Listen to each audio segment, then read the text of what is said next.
For at udlede en formel for luftmodstand, så betragtes vi et legeme med tværsnitsarealet A, som bevæger sig med en hastighed v i forhold til luften. I løbet af et kort tidsrum, så er ligesom tilbagelagt en delta S,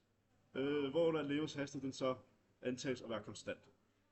Undervejs påvirker det her legeme også en kraft ved F luftmodstand fra luftmolekylerne, og ifølge den her Newtons tredje lov, så påvirkes legemet den her luftmolekylerne af en kraft modsat en kraft. Og det der udfører arbejde, det kalder vi så A luft, og det er så derfor, vi får en form A luft, er lige med F luftmodstand gange delta A. Det antages, at kraft fra legemet det er det eneste, der påvirker luftmolekylernes bevægelse i dette korte tidsrum. Og kraft fra legemet på luftmolekylerne vil derfor være den resulterende kraft, og ifølge arbejdssætning, som er delta E kinetisk og med A ræs, så får vi altså luftmolekylernes ændring, og derfor får vi denne formel her, hvor det bliver A luft, og det med delta E kinetisk, som det så bliver det samme som F luftmodstand gange